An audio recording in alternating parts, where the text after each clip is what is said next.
ubuzima n'ubutunzi butaragana ubwenge, kiruko n'isoko iterambere ry'ejo. Mugiye nta buzima ubutunzi butagaciro, shaka ubuzima none nibwo butunzi bukomeye.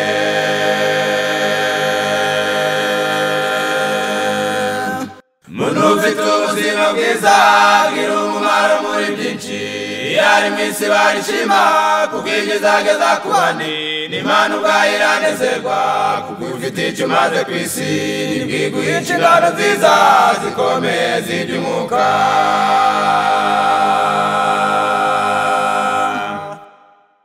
Y'umwamazi kuri gahunda y'ibinyampeke n'amatunda, imboga zikabura iwawe yewe mugenzi ujya mu ijuru.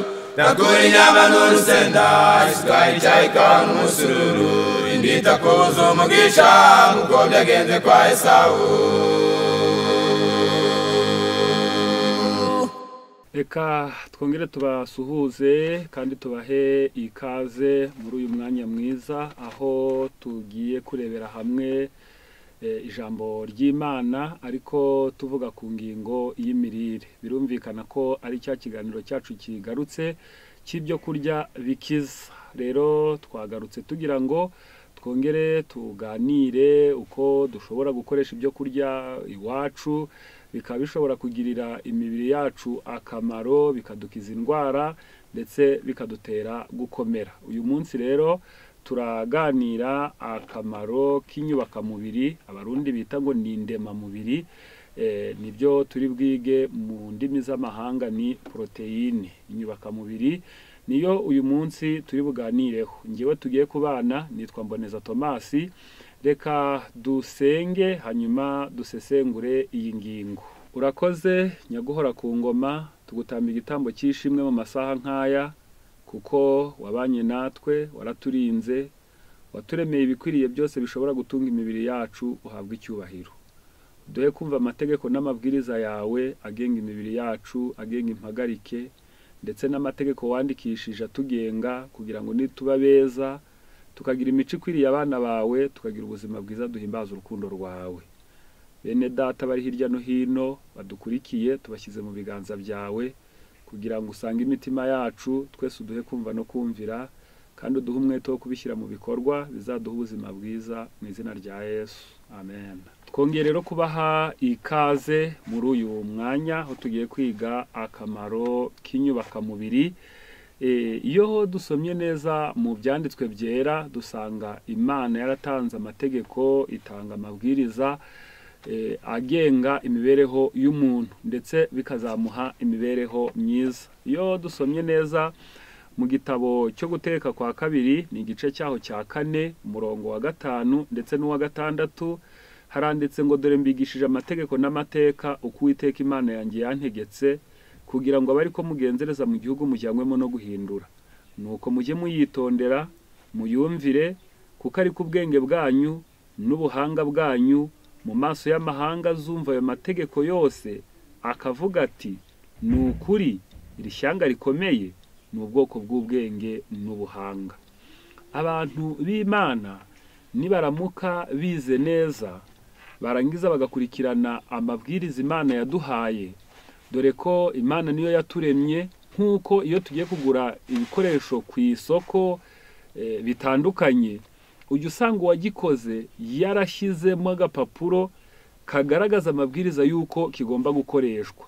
Niko natwe umuremyi wacu yaduhaye amategeko y'uburyo dushobora gufata imibiri yacu.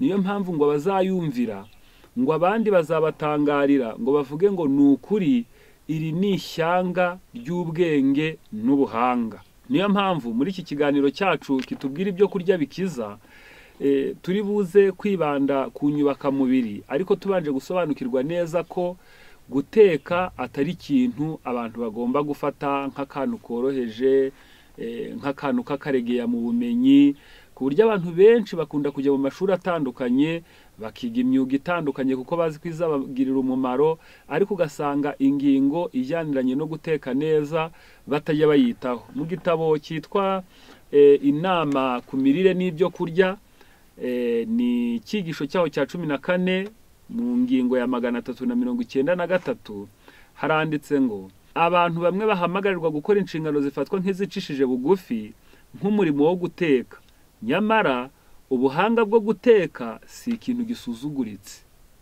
Kugira ngo umuntu amenye ibyo aravanga, amenye urugero arabivangamo, amenye ibyo umuntu wese akeneye, amenye ibyo umwana akeneye, amenye buri kantu kose, ntabwo ari ubumenyi buciriritse. Ubumenyi bwo gutegura ibyo kurya ni rimwe mu masomo y'ingenzi asumba isomo rya muzika cyangwa iryo kudoda imyenda. Ndasubiramo, ubumenyi bwo gutegura ibyo kurya ni rimwe mu masomo y'ingenzi asumba isomo rya muzika cyangwa iryo kudoda imyenda. Akenshi ivugurura ry'ubuzima rihindurwa ribi bitewe n'imitegurire mibi y'ibyo kurya. Kutagira ubumenyi mu gutegura ibyo kurya bifitiye umubiri akamaro bigomba kubanza gukemurwa mbere y'uko ivugurura ry'ubuzima rigera ku ntego yaryo. Abatetsi beza usanga ari ingume. Abatetsi bazi ibikwiriye, bazi ibigomba guhuzwa, bazi ibidahuzwa, bazi ibyirindwa, ngo ni ingume, ni bake cyane ku isi. Abagore benshi cyane bakeneye kwiga guteka kugira ngo bagaburire imiryango yabo ibyo kurya byatetswe neza kandi byateguranywe isuku. Uwo niwo mugambi dufite, niyo mpamvu tunyuzamwe ibi byigisho kugira ngo nawe usobanukirwe. Ntimugakerense kwigisha abana banyu uburyo bwo guteka. Mu kugira gutyo muba mubacengezamo amahame bagomba guhabwa mu burezi bw'iyobokamana. Mu guha abana banyu amasomo y'imikorere y'umubiri no kubigisha uburyo bwo guteka bworoheje kandi bw'ubunyamwuga, muzaba mubahaye urufatiro rw'ingenzi rwamwe mu masomo y'uburezi. Gukora umugati mwiza kandi woroheje bisaba ubuhanga.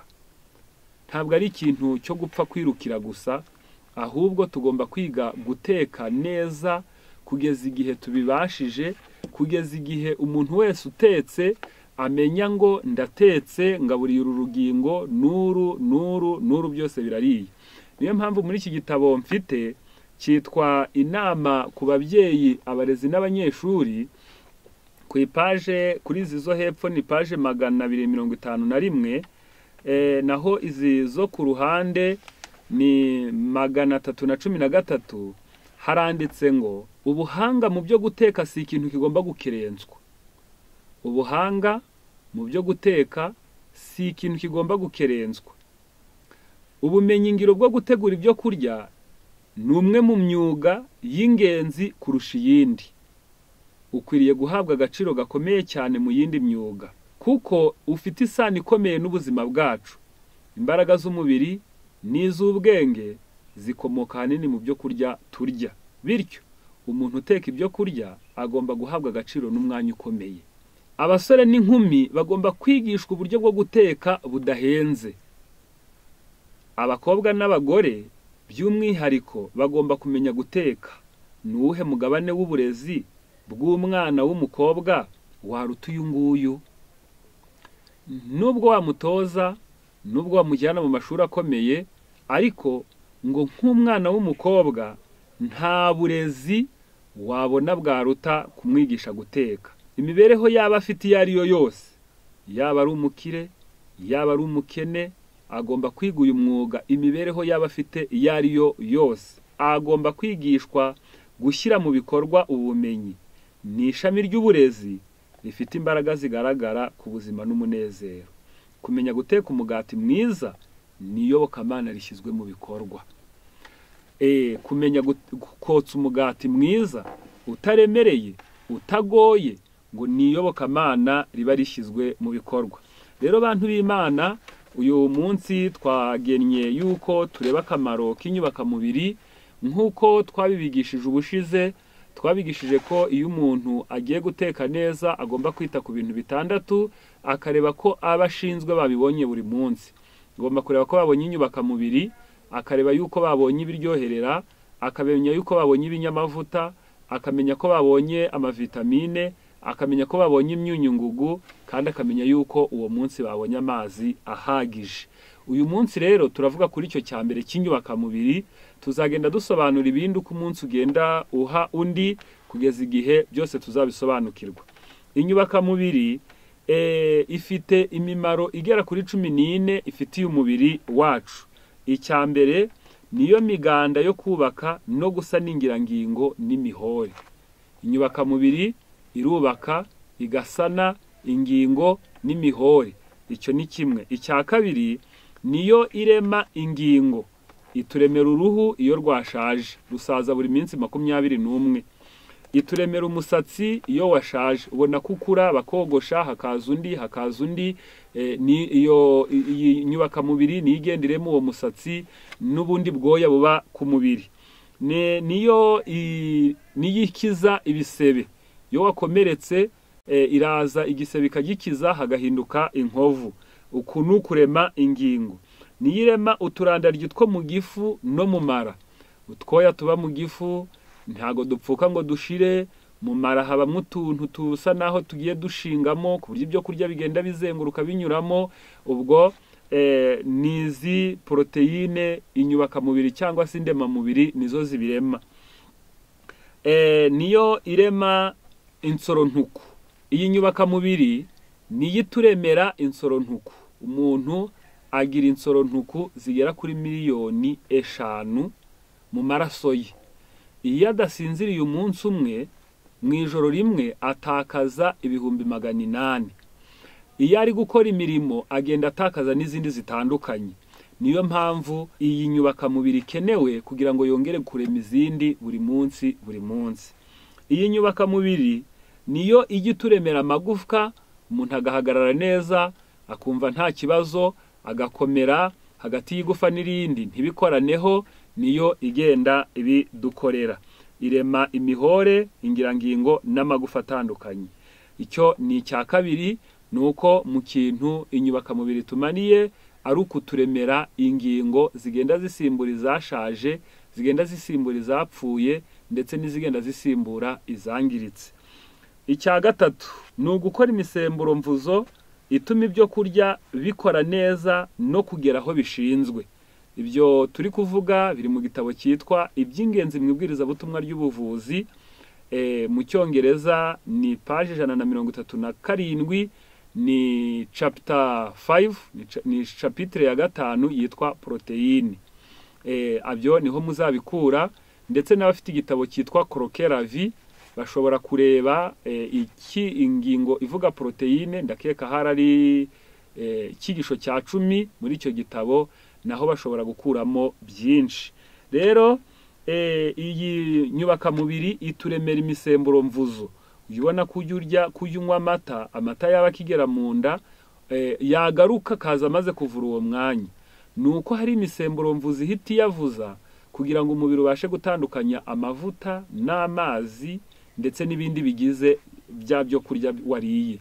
Iyo rero ibyo kurya uriye bishobora kuba birimo amavuta, bishobora kuba birimo proteine inyubakamubiri, bishobora kuba birimo imyunyungugu n'ibindi bitandukanye. Hari imisemburo mvuzo izitwa enzyme zigomba kugira ngo zibigemo kugira ngo bibashe gucagagurika kugera ku rwego umubiri w'umuntu uri bubibashe. Rero iyo misemburo mvuzo iremwa n'izi nyubakamubiri. Icya kane, iyi nyubakamubiri niyo ituma umubiri uhagarara neza, amaraso akaremwa neza, umuntu akagira itoto, umuntu akaba afite umubiri woroshye, atumagaye, adakushutse, atavunguka, mbese atafufuka ngo ubone ku mubiri we hari ibintu biri kuvaho, ku buryo ubona afite itoto n'amavuta mu mubiri, biterwa n'iyi nyubakamubiri. Icya gatanu, nizo ziyobora neza amavuta, imyunyungugu n'amavitamine, ndetse n'umwuka mwiza ukagera aho ukenewe hose. Iyo umuntu adafite izi nyubakamubiri zihagije, umuntu ashobora kurya ibyo kurya byiza bifite intungamubiri, ariko za ntungamubiri ntizigere iyo zijya kubera ko zitabonye uko zigenda. Rero izi nyubakamubiri nizo zituma amavuta twariye, amavitamine twariye, ndetse n'umwuka duhumeka ushobora kugera aho ukenewe hose. Icya gatandatu, zijyana urugimbu rwiza mu mitsi minini, zarangiza zigakuramo urugimbu rubi kugira ngo rubashe gusohoka kuko ruba ruteje akaga. Wakwibaza utese uru rugimbu rubi ni urumeze ute, rwakomotse he? hari igihe abantu bashobora kuba bakoresheje amavuta aremereye ayo bita saturated fat, niyo amavuta utereka akavura abyara urugimbu rubi.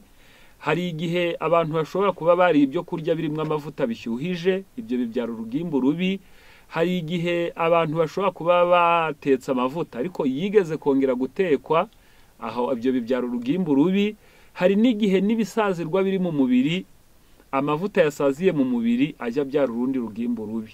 Rero inyubakamubiri iyo zigeze mu mubiri zikuramo rwa rugimbu rubi, zarangiza zikajyana urugimbu rwiza, amavuta meza yo kubobeza umubiri kugira ngo amagufa akore neza, imihori ikore neza, imitsi ntiyumagare n'ibindi bitandukanye. Icya karindwi ni uko zituma amaraso ataba amazi akagira ireme, ku buryo umuntu adakomereka ngo amaraso atembe nk'uko amazi atemba, ahubwo ugasanga agahita avura, akaba atari ikivuguto cyane ku buryo ashobora gutera abantu imisonga idafite impamvu, kandi akaba atari amazi ku buryo igihe umutsi ushobora kuba ucitse yameneka umuntu akaba ashobora guhita apfa. Nta kindi rero kibikora n'izi nyubakamubiri. Icya munane, zituma imisemburo ngengamubiri izerera mu maraso no gukoresha umubiri icyo wagenewe. Imisemburo ngengamubiri ku bantu batayizi nizo bita hormone, ni imvubura, ivuburwa n'imvubura, noneho ya misemburo ikagenda igakoresha umubiri. Ndatanga icyitegererezo. Iyi misemburo ngengamubiri niyo imenya ngo uyu mugore ubwo yabyaye akeneye ko haza amashereka, ubwo atwite imihango ntihagarare. Mbese iyi misemburo ngengamubiri niyo ikoresha umubiri bitewe n'uko byabaye, n'uko byaramutse, n'imyaka ugezemo, bikagenda uko umubiri uhindagurika bikoreshwa n'iyi misemburo ngengamubiri. Iyi misemburo ngengamubiri rero ikorwa, cyangwa se izi nyubakamubiri zituma iyi misemburo ngengamubiri igenda neza mu maraso kandi igakora icyo yagenewe. 9, izi nyubakamubiri zivamwo abasirikare bashinzwe gutata bakamenya iyi ndwara ziri, iyo mikorobe zageze, umubiri cyawuteye, noneho n'ingano yazo n'ubwoko bwa mikorobe, noneho ba basirikare bagatanga amakuru kuzo bita globule blanc, insoro zera, maze nazo zigatanga abasirikare bo kujya kurwanya za mikorobe. Icya 10, izi nyubakamubiri zitera umuntu kwihambira ku nshingano, umuntu agagira uruhu rukeye, umusatsi ukaba ukomeye, n'inzara ntizivungagurike. Hari igihe umuntu ajya agera ahantu yaba agiye gushaka umuntu runaka, yaba akihagera bati ntawe uhari, ati niba ari byo ndigendeye. Burya hari n'igihe ushobora gusanga inyubakamubiri ari nkeya, umuntu bakamubwira bati ngaho terura, yaterura kumva biramunaniye, ati niba ari byo ngibyo ndabiretse. Ariko ugasanga undi we arihambiriye, aranyeganyeje, ashyize ku ivi, ashyize ku rutugu, bikazagera ku mutwe, akaba ashobora kuzabigeza iyajya. Undi we atamurusha imbaraga, atamurusha ibigango, atamurusha imyaka, wagahita abireka hakiri kare. Noneho icya 10 ni uko izi nyubakamubiri zirema kandi zikongera amashereka ku bari konsa. Inshuro nyinshi hari igihe abantu batajya bita kuri izi nyubakamubiri mu mirire yabo, babyara bakabura amashereka, cyangwa baba bari konsa bakabura amashereka, ugasanga wenda umuntu afite amashereka ahagije mu minsi runaka, ukazabona hari igihe abuze ya mashereka, nyuma yaho akazongera akagaruka. Bigaragara ngo hari igihe cyageze ntiyarya inyubakamubiri ihagije, igihe cyari kigeze ngo ya nyubakamubiri mukorera amashereka, uwo munsi arabura. Noneho icya 12 yongera imbaraga n'ubushyuhe ifatanije n'amavuta. Iyi nyubakamubiri iyo ihuriye n'amavuta mu mubiri nibyo bijya byongerera umubiri imbaraga, umuntu akumva afite imbaraga z'umubiri, umuntu akabumva afite ubushyuhe bw'umubiri, ntagire imbeho nyinshi, kandi n'izuba ryava ntiyumva ahiye cyane ku buryo ananirwa kwihanganira ubwo bushyuhe. Icya 13 niyo ikoresha umubiri neza igihe winyagambura, kugira ngo ushobore kunyeganyeza ukuboko, ugusubiza inyuma. Hari igihe ubona hari abantu basa naho babaye mekaniki, basanga amaboko ntibayanyeganyeza, ugasanga uwo mubwiye ngo yishime mu mugongo ntiyahagera. Burya uko inyubakamubiri z'umuntu zigenda ziba nke niko umubiri we ugenda ukomera ku buryo kuwunyeganyeza bimugora. Niyo mpamvu kugira ngo dushobore kunyeganyeza umubiri twinyagambure duhindukire ku buryo wumva mbese wumva ufite umudendezo, mu cyongereza bacyita ngo ni freedom. Mbese wumva uri libre, umubiri wawe woroshye, biragusaba yuko uba ufite inyubakamubiri zihagije. Icya 14 aricyo cya nyuma, ifite uruhare ruhagije mu bituma umuntu areba neza. Amaso burya nyine ni inyubakamubiri, abarundi bo bayise ngo ni indemamubiri. Urebye nta rugingo na rumwe iyi nyubakamubiri itageramo. Niyo mpamvu iyo ihuye na vitamine A byubaka umubiri neza. Kuko vitamine A nayo uhereye ku mutwe ukagera ku rwara rwo ku kirenge nta hantu idakora. Usanga niyo isana, niyo yubaka umubiri, niyo usanga irinda, mbese ugasanga hari ukuntu ikorana neza n'izi nyubakamubiri. Rero abantu b'Imana, izi nyubakamubiri ni ingenzi kandi zirakenewe. Ariko wakwibaza uti none se umuntu yaba yikeneye ku rugero rungana rute?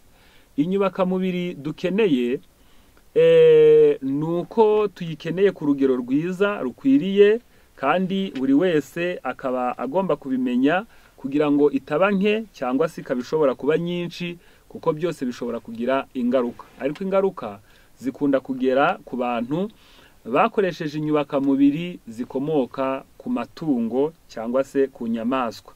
Niyo mpamvu rero tugira ngo turebe urugero umuntu akeneye ku nyubakamubiri. Umugore akeneye garama 46 ku munsi, naho umugabo akeneye garama 56 ku munsi. Utwite n'uri konsa bakeneye garama 60 ku munsi. Iyo ushaka kumenya neza inyubakamubiri ukeneye ugendeye ku biro, ufata ibiro byawe ukabikuba na 0.8, uhita ubona ibyo ukeneye ku munsi. Ndabaha urugero, wenda ni umuntu ushobora kuba afite ibiro 60, yaba akeneye inyubakamubiri inganite ku munsi.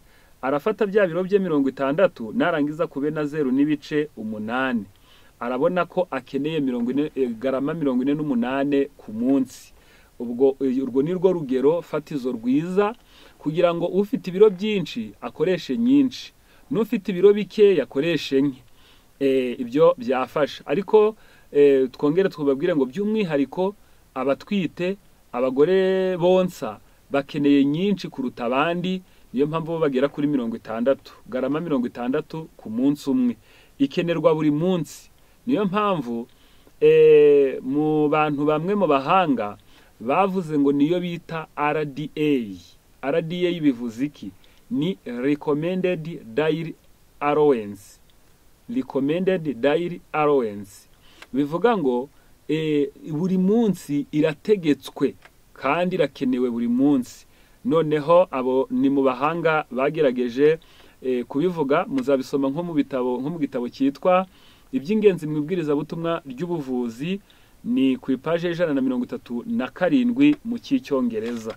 Iyi nyubakamubiri dukeneye kandi tukayikenera buri munsi, tugomba kwibaza tutese iyi nyubakamubiri dukeneye buri munsi turayikurahe? Hari ibintu turi buyikuremo tugira ngo tubabwire n'urugero irimo.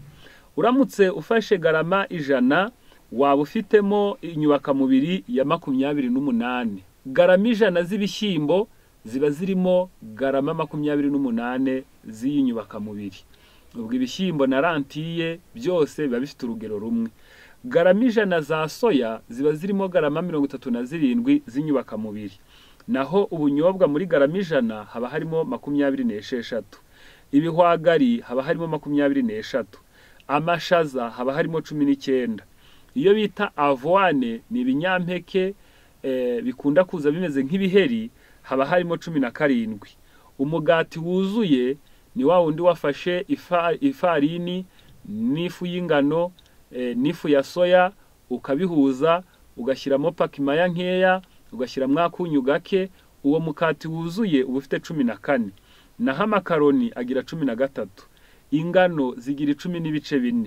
ibirayi bigira 2.7, umuceri ugira 7, inyanya zigira 1.2, ibihumyo bigira 2.9, ibigori bikagira 9, amashaza y'urunyogwe agira 5, igitunguru cya onyo kigira 1.6, kokombure igira 0.7, kokonati igira 3.3, avoka igira 2, ironji rigira 0.9, naho amavuta ya elayo n'ibiyikomokaho bigira 0.8.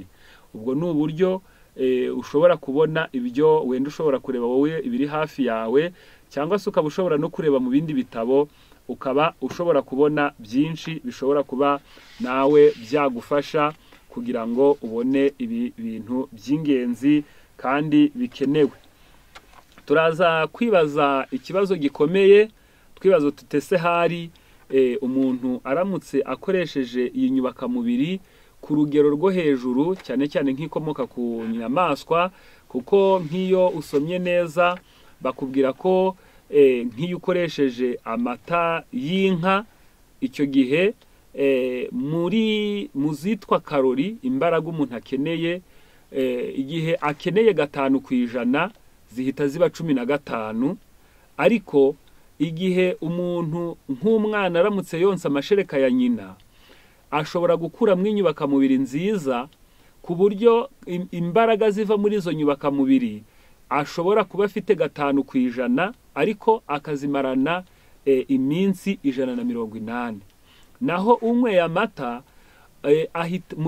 mu nyubakamubiri z'amata zimuha izitwa karori zingana na 15%, ariko ashobora gukoresha iminsi 47 gusa. Murumva ko zishira vuba kandi zari nyinshi. Iyo umuntu akoresheje muri ubwo buryo inyubakamubiri zikomoka ku nyamaswa, zishobora kumugiraho ingaruka tugiye kubabwira. Icya mbere ni indwara z'umutima, icya kabiri zishobora kumutera kanseri y'amara manini, amabere, urwagashya, impyiko, prostate ndetse na kanseri y'amaraso. Icya gatatu ni ukumungwa kw'amagufa. Icya kane ni ugukuka amatako n'intugu. Icya kane ni ukononekara kw'impyiko. Icya gatanu ni umubyibuho ukabije. Icya gatandatu ni ukugabanuka kw'ibirwanya kanseri muri we. Icya munane ni ukwiyongera k'urugimbu rubi mu maraso. Icya cyenda ni ukurakazwa n'ubusa, gukambya agahanga n'ubwihebe. Icya 10 ni ukuribwa n'umutwe kenshi. Icya 11 ni imisenyi cyangwa amabuye mu mpyiko no mu gasabo k'indurwe ko mu mwijima. Icya 12 ni uguhorana imyanda myinshi mu maraso. Icya 13 ni uko izi nyubakamubiri zikomoka ku nyamaswa zishajisha umuntu vuba. Icya 14 umubiri uhora ukennye kuri vitamine A ndetse na B ya 12. Noneho niyo mpamvu iyi nyubakamubiri ikenewe kandi ni yibanze, igomba gukoreshwa neza, ariko abantu bakirinda inyubakamubiri zikomoka ku matungo. Rero bantu b'Imana twabanye, reka tubabwire ngo Imana iradukunda, niyo mpamvu yatugeneye ubu buryo bwiza bwo kugira ngo tujye twungurana byinshi. Muri iki gitabo cyitwa umurimo w'ubuvuzi, kuri iyi page yaho ya 17 haranditse ngo Notre Seigneur Jésus-Christ a venu à ce monde comme le serviteur inirasable de besoin de l'homme. Bavuga ngo umucunguzi wacu Yesu yaje ku isi nk'umugaragu cyangwa se nk'umugabura ufite umwete kandi uje gukiza amakene ya muntu. Il a pris son infirmité, yafashe ubumuga bwe, et se charge à nos maladies, yishyiraho n'uburwayi bwacu, en fait de pouvoir répondre à chaque besoin de l'humanité. Umugambi we wari uwo kubera igisubizo ubukene bwa mwene muntu. Il est venu ôter le fardeau de la maladie. Yaje ku isi umugambi ari uwo kugira ngo adukureho umutwaro w'indwara. De la misère, umutwaro w'ububabare, et du péché n'icyaha. Yaje ku isi kugira ngo adukize ibintu bitatu: ni indwara, ni ububabare cyangwa se ni ubwihebe cyangwa se ndetse n'indwara. Restaurer totalement l'homme yaje kugira ngo avugurure umuntu wese. Tere était sa mission, buryo ni wari umurimo we. Il veut pour lui rendre la bonté, yaje kugira ngo amuhe ubwiza, la paix, amahoro, et la perfection du caractère, no kugira ngo atunganye imico ye. Umugambi wacu nuwo, n'uyu Yesu yaje gukora, kuko ibyo Yesu yaje gukora yabihaye n'abigishwa be ndetse no kuzageza ku mperuka, kugira ngo bose bajye babyigisha abandi. Umugambi rero nuko Yesu ashaka kudukiza indwara, akadukiza ubukene, akadukiza ndetse n'icyaha. Niyo mpamvu yavuze ngo il a venu ôter le fardeau de la maladie, yaje ku isi kugira ngo adukureho umutwaro w'icyaha, de la misère, ubukene, et du péché, ndetse n'icyaha.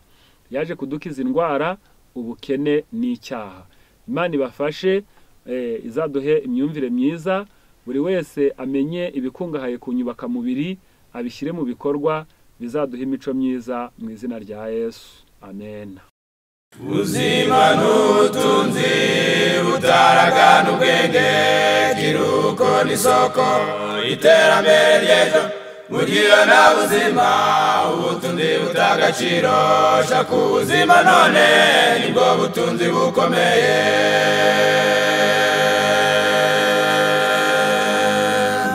Muntu ufite ubuzima bwiza agira umumaro muri byinshi, yari mu isi barishima kuko igezageza ku bandi, n'Imana ubwayo iranezerwa kuko ufite icyo umaze ku isi, nibwiguhe inshingano nziza zikomeye z'iby'umwuka.